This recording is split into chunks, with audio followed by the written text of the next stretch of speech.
Hey there, everybody. Welcome to this episode of the Higher Ed Geek Podcast. This is episode number 35 with Morgan Johnson. Super cool episode. She is a huge Harry Potter fan and a higher ed professional that works in a really unique organization. So we talk about that a bit and just all the things that she's consuming and all the things that are capturing her attention at this moment. A couple of podcasts and books and shows and all that good stuff. So definitely really appreciate Morgan sharing all that she did and giving us some time here for the show. But just enjoy this episode number 35 after this brief message from our sponsor. Hey there, listeners. It's an honor to have our good friends at SwiftCake be a sponsor of the podcast because I've seen their work firsthand and it's truly unlike any student leadership training I've experienced. They've been voted Best Student Leadership Program Unprecedented 5 times, so you know they must be doing something right. As a bonus for our listeners, SwiftCake is giving a $500 discount off their normal speaking fee if you mention Higher Ed Geek when you contact them. I highly recommend their trainings for your campus as your students will be talking about it for months afterwards. It's really great stuff. Check them out, swiftcakehq.com to learn more and let them know I sent you. Now, back to the show. So we'll get right to it here. So I really appreciate you making time for the podcast here. I know we've kind of crossed paths, or I think been sort of digitally in the same spaces of sort of the kind of higher ed geek spaces that exist online. So I'm excited to learn more about you and talk to you more. And we'll start out here as we always do. If you just want to introduce yourself and kind of a brief version of your professional journey and how you got to be where you are today. Yeah, absolutely. My name is Morgan Johnson, and I currently work at College Housing Northwest in Portland, Oregon, which is a not-for-profit organization that is a private-public partnership between Portland State University and Oregon State University, in which we do property management for college students. And so I didn't exactly anticipate that this is where I'd end up when I went to college. I decided that when I was in middle school, I wanted to study graphic design. And so that's what I went and got my bachelor's degree in at the University of Northern Iowa. Mm-hmm. While I was there, much like a lot of people who are in higher ed and student affairs, I was involved in a lot of stuff. I was an RA, a tour guide. I worked with the Alumni Association. I wrote for the school newspaper, but my crowning jewel of my time there was being the female campus mascot, which was absolutely amazing experience. And while I was in a handful of campus jobs in graphic design, I was doing design through some different student organizations. I realized that I didn't really want to do that long term. I really love art and design, but I didn't want to do it, for my career anymore. And so I had, that fantastic token advisor who asked, have you considered going into student affairs? And so I did some research into that and decided to go to grad school. I did my master's degree at Bowling Green State University in Ohio and did some work in the campus activities office with parent programs and then also in the Career Center. And when I finished my program there, I moved out to Portland, Oregon to join my partner. And that's how I ended up at College Housing Northwest. Yeah. Well, I guess we'll speak generally, but also I'm just very curious about the, you spoke, highly of your time as a mascot. So I guess give, that brief sort of synopsis of like what that was like. Like, did you seek it out? And like, I guess how long did you do it while you were in school? Or maybe like a fun anecdote about it, because I'm just very curious to hear about that. Yeah, where I went to school, it's a secret. So they had kind of covert auditions with the mascot advisor and some current mascots. The dean of the art department at the time also does performance art and was in on the audition process. And so we had these secret auditions in 3 different levels, and I made it to the final round and was brought on just the year after that they actually debuted the female mascot. And so it was really exciting to get to unveil her in her marching band uniform, side by side with her brother, and, get to, be on the sidelines at football games, like really the best seat in the house. But it was really challenging because I had to keep this secret for the last 2 years of my college career. I was able to tell a couple people who I knew would be really suspicious as to why I stopped going to sporting events. But the coolest tradition with all of that is on commencement day, the people who had been a mascot get to wear the feet from the mascot suit. And it was just amazing to see the reaction of all of these people who had no idea for the last 2 years that, one of the Panthers on campus was somebody that they knew. And so it was really cool to do this really amazing thing that so many people love on campuses across the country, and kind of get that behind the scenes look into athletics and school spirit. I was a cheerleader all 4 years in high school, and so it was kind of a weird natural progression to end up being a mascot in college. Gotcha. Well, I feel like some campuses have these like quote unquote like secret societies that are just kind of like honor societies or something, but almost just like being a mascot is like this secret society. Like it's very exclusive, and you have to keep it secret, like, because I think sometimes it's sort of like a wink like, oh, you're in, like, because I know like Rutgers had like it's like Skull and Bones or something like that, and it's this old society, but it's essentially just kind of very high achievers, and they have a ceremony. It's not really secret. Maybe it was at one time, but I mean, that's the whole idea of the mascot, is you just sort of like see the character. You kind of have to just sort of believe in that, and you really did have to keep the secret, which that's very, very interesting. But it's something very cool experience, and something very few people have. But I guess, with that or all the other stuff that you did, maybe specifically during undergrad, like what do you feel like your college experience gave you, personally and or professionally, that still kind of resonates with you today? I think what really was, the best part of college for me was getting the opportunity to figure out who I was. That's so cliche, going to college to find yourself and whatever else. But for me, that was really true, because there were a lot of opportunities in high school that I, took advantage of activities-wise, from 4-H, band choir, writing for the school newspaper, that ended up translating into my college career.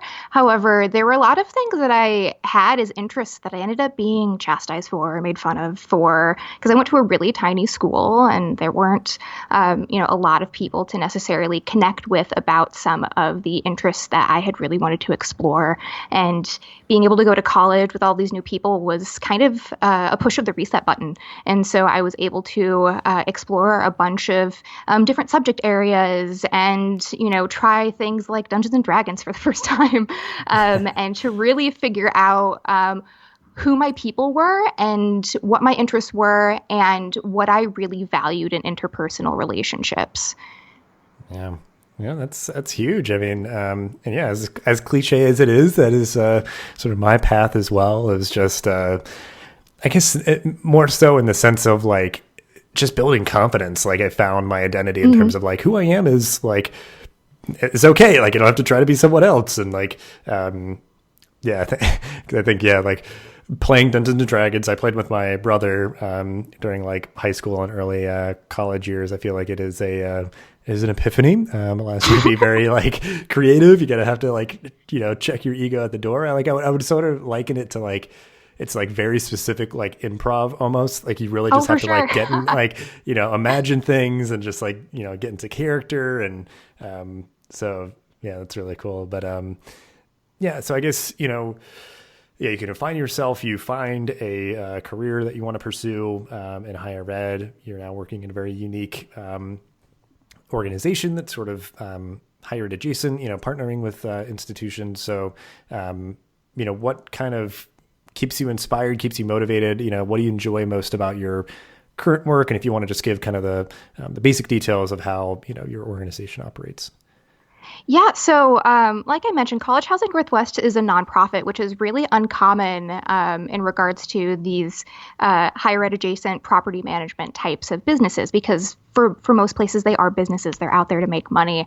But for us, it's really about providing an experience for college students that's somewhere between residence life and just generally living off campus in any, nondescript property management building. And so with that, I supervise a team of RAs. I have a resident council. I oversee a community space that our residents can reserve for study sessions or birthday parties or whatever else. And so we're trying to fill that gap between, when somebody either stops living with their family or no longer lives on campus and they go to live on their own for the first time. There is a lot of great transitional opportunities in which we get to engage with our students, taking the opportunity to talk through with them. What is a lease? What are you signing? What does it mean when you are living in a multifamily community and you have neighbors and you, need to abide by certain policies and procedures as are outlined in your lease? And taking all of those opportunities as learning moments. And so those are some of the most interesting parts of the process and the organization for me, that we take a look at this experience of, living on your own, living off campus, whatever that means to that student at that time, and trying to figure out how we can inject some adulting skills, I guess, into that experience.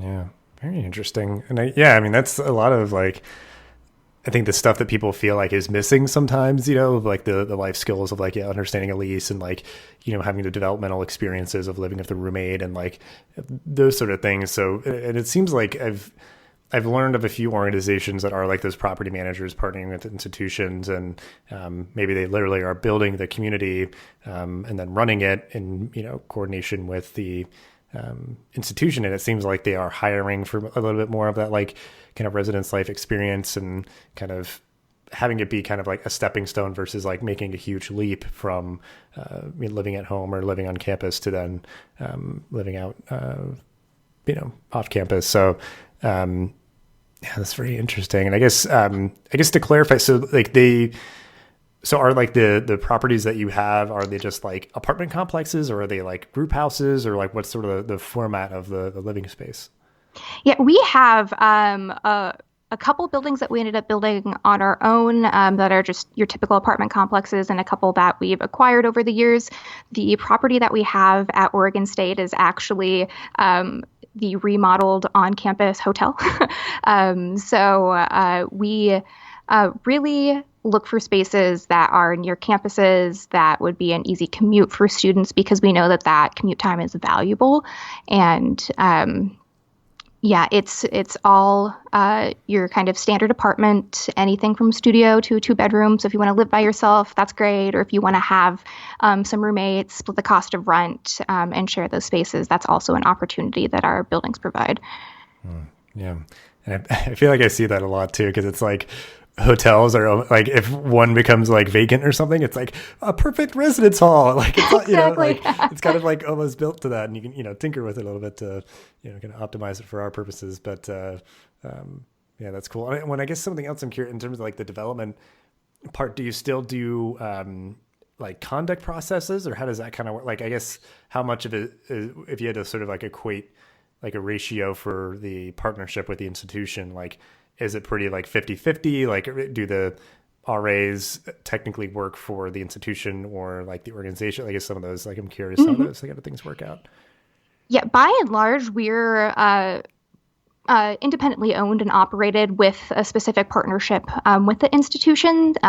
So for us, all of our RAs and other employees are employees of College Housing Northwest, and our conduct processes take form in-house. We don't partner with institutions in that way. In fact, we have to abide by, everything that comes around FERPA. And in return, when campuses might be seeking information about students, we have to abide by landlord-tenant law and fair housing law, which can be an interesting, line to balance on. But as far as conduct processes go, going back to that leasing, learning, educational moment piece that I mentioned earlier, we we like to stay in touch with our residents in the event that they get a violation for either smoking in their apartment or making too much noise, or, they have a pet that they're not authorized to have. And at a certain point, after they get, a couple of the same notices, we ask them to come into our office. We have a chat with them, get to know them, talk to them about, what our staff has observed and documented, and using that as an opportunity to talk to them about living in a community and the impact that has on their neighbors and our staff, and talking to them also about the impact that it might have on their rental history. Because a lot of people who are living in our apartments are living on their own and renting for the first time. And so they don't necessarily have a frame of reference of, when they move out of here and they want to go live somewhere else, that they're going to call us up and ask, what kind of tenant were they? Did they pay their rent on time? Were they quiet? Did they smoke? That kind of stuff. And using that conversation as an opportunity to help them think longer term in regards to their rental history. Yeah. It's fascinating. So we could talk, I guess, like the whole episode about that, but because I guess it's different too. Because I think some partnerships like that will, it leans a little bit more where it's like it's university staff in the building, like student staff. They do it still just like room and board, so it's just one lump sum or whatever. But like, it's good to have that. Yeah, like you have to pay a monthly rent, and you have to, live up to your leasing agreement and that sort of thing, like to where I guess it's just taking a different shape, because there is obviously like a student code of conduct and like student handbook. It's the same idea of like you have kind of agreed to these rules and all of that. But I think it takes that sort of form and shape of what the student would experience as they are, graduating and, moving to a place to live while they work. So yeah, really interesting stuff. But it takes some of the like the best parts of student life, of that, like, like developmental learning moments and all of that, of kind of like scaffolding them as they, build their own life to, again, not have it be this huge leap and like a huge difference where they're not realizing, they're making some poor choices that will linger with them for a while.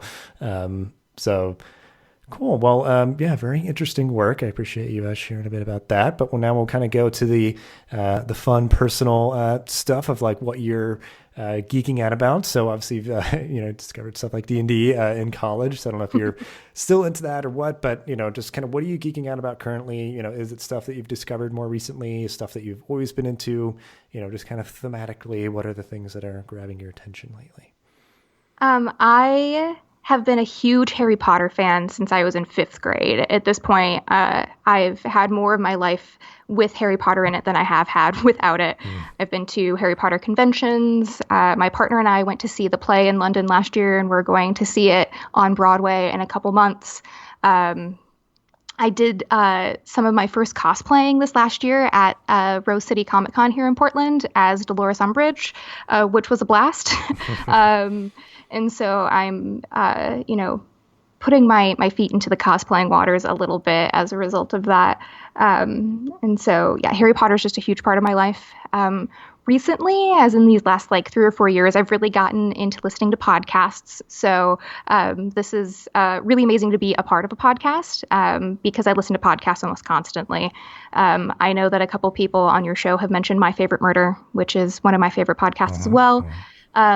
And I listen to so many. I recently got into Good One, which is a podcast from Vulture, in which the host talks to different comedians about a joke that they wrote and what their thought process was, and what that joke means to them and to their audiences.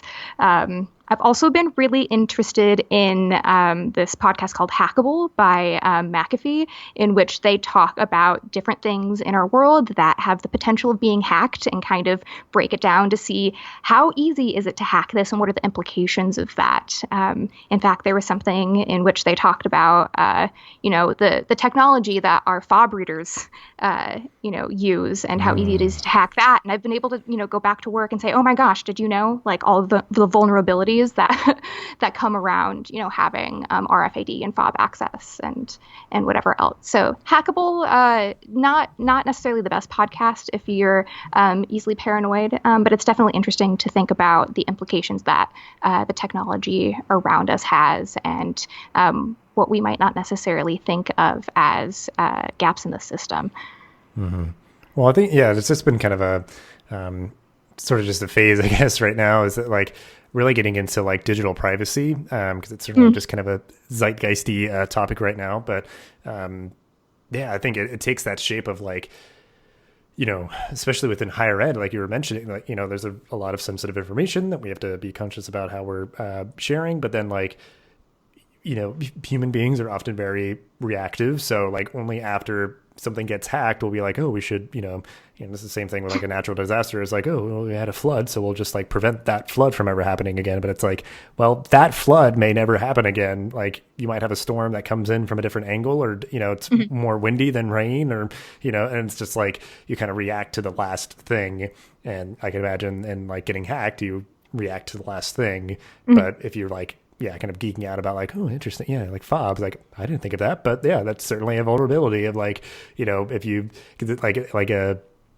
I'm sure they might talk about like, ATM card readers, like things that can like clone and like duplicate the information, or like they pull it out. It's like if somebody's beeping in, like it's attached to a profile that does have other information sort of associated with it, even though it's just this simple like, okay, ID number, whatever, like, do you have access to this? Like it's a simple transaction that kind of happens when you beep, but it does, I'm sure like if you kind of breach something, it, it's probably going to be bad news. So, it's like cool to kind of like, I mean, I didn't even know that podcast exists, but that's good on them to, kind of talk about that stuff. And probably a lot of different, relevance to different kind of people, whether it's, higher ed or somewhere else. So that is a good recommendation. I might go spy one of those episodes. But I guess, any of the things, maybe especially Harry Potter, that seems like a especially resonant thing for you. What is that, given your life? Like, how has that positively contributed to your life that it like sort of garners this, ongoing, just passionate, sort of fascination that you would, could venture the world, experiencing Harry Potterness? Because I will say, we had a company meeting, like retreat that they brought everybody out to in Orlando, and like Harry Potter world is amazing. I mean, I'm not even like the hugest Harry Potter fan, but it was like super immersive. It's just this world that, I want to be a part of. So that was really awesome. But I guess for you, like what does it give you that sort of is kind of most resonant? I think for a lot of people who are around our age, there's that aspect of literally growing up with Harry Potter. Like when I discovered Harry Potter, I was 11 years old. And so, as the books were coming out, as the movies were being cast, I'm about the same age as the actors who are Harry, Ron, and Hermione. And so that, I think, creates a specific kind of emotional attachment for me. But I've also been able to really connect with amazing people in the Harry Potter community. And I, in fact, do some volunteer work with an organization called the Harry Potter Alliance, which frames himself as the Dumbledore's army for the real world. And they do a lot of really amazing campaigns. They've been doing a lot of great work for the LGBT community. They've been petitioning Warner Brothers to do, things like sell fair trade chocolate because of the issues with non-fair trade chocolate and the working conditions of the people who manufacture that. And so it's been really amazing to connect this fandom with some really positive not-for-profit work. There's a local Portland chapter, and there are chapters all around the world that take this mission of this organization that is tied to a specific fandom and also to a variety of other fandoms to do some really amazing practical work. So this community that I've been able to build, and then also this way that I never would have imagined that fandom could give back to our world, have just been so rewarding to engage with through the Harry Potter community. Yeah. Well, and something I have to give a lot of credit for, because it's also cool how they're I mean, I'm more of like a movie, TV kind of buff, but because now they have like the Incredible Beast movies coming out. Hmm. And then, like I said, like Harry Potter world, and I'm like a huge Star Wars fan, but I have to give them credit because like Star Wars is like finally catching up, like, you know, since Disney acquired them and they're doing like their own little land.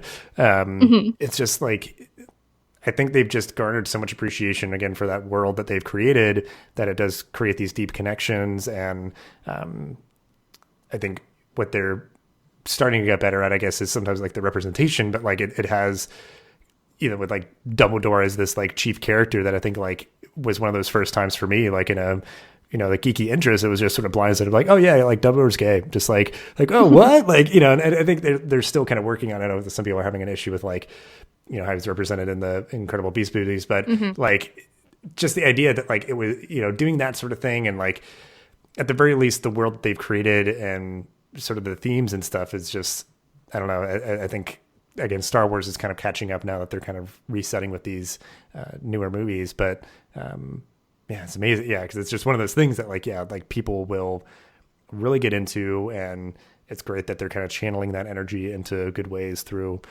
that organization. So we'll definitely link out to them to have folks check out. But so I guess kind of, you know, in this geeky theme, if there's anything, you mentioned a couple of podcasts, so we'll definitely link out to those too. But anything that you are reading, watching, and or listening to that you want to name drop so we can include it in the show notes. Yeah, I'm currently reading I'll Be Gone in the Dark by Michelle McNamara, which is the book about the Golden State Killer that she was working on when she died. And so her husband, comedian Patton Oswalt, and a couple other true crime researchers that she had been working with assembled the book that she was working on. And I had purchased it before the suspected killer was caught about a month or so ago, and so I'm slowly working my way through that, and it's absolutely a fascinating read for anybody who's interested in true crime. But I also watch a lot of television. My goodness, I watch a lot of television. So recently, my favorite shows have been Silicon Valley, which is just absolutely hilarious. And similarly on HBO, I loved the first season of Barry. Bill Hader is a hitman who ends up going to acting classes, and it's such a bizarre and absurd premise. And the season finale was one of the best season finales on television I've ever seen. But speaking about a season finale, or really a series finale that I can't stop thinking about, The Americans wrapped up just a couple weeks ago, and the series finale of that show was absolutely phenomenal. It's a show about a family living in Washington, D.C., who are Russian spies during the Cold War, and the series goes through their life, trying to make a normal life as Americans, but also having the secret double life in which they're trying to gain information about, what the American government is doing, so they can share that with their home country. And the final season was just so good. I highly, highly recommend it. Wow. Yeah, I've heard good things. I think sometimes it's like knowing that the like whole book is complete kind of like the TV show. I could be like, okay, yeah, now I can like just go through it all, and now I can just sort of like, I guess not have to wait too long for new episodes. It's all just there. But yeah, that's all good stuff. And yeah, I guess, we'll just wrap up the episode as we always do. Just some things or thing that you are looking forward to in your job, life, and or the world. So I am just a few weeks out from starting RA training. So I have a group of 5 RAs that'll be starting the first week in July. So I'm really excited about that. But outside of that, I'm really pumped for a couple of movies that are coming out soon. Won't You Be My Neighbor? The Mr. Rogers documentary comes out this next week, as well as the Incredibles sequel. The Incredibles is my favorite Pixar movie, and I've been waiting for so long to get this Incredibles sequel, and I'm so excited to finally be able to see it. Yeah. I booked my tickets a while ago. I'm excited for it too. And yeah, I mean, those are two. I assume just very heartwarming movies, just nice positive vibes, and yeah, I think that's what I like about. I mean, I guess it's getting a bit more spread out, but just having like a good movie to look forward to see in the theaters, like that's the best. So. yeah, I guess we'll wrap it up there. Appreciate you sharing all that you did and everything that we mentioned that I can find. We'll link out to. But yeah, just really awesome stuff. And I really appreciate your time and just have a good rest of your week. Yeah, thank you so much, Dustin. You as well. This podcast is a proud member of the Connect EDU Podcast Network, bringing together diverse voices and thoughtful discussions to the higher ed community. Check us out online at connectedu.network or on Twitter at ConnectEDUPod. Thank you so much for listening to this episode of the podcast. Please rate, review, and subscribe so you'll never miss an episode. Thanks again for listening, and I'll see you in the next episode of the Higher Ed Geek podcast.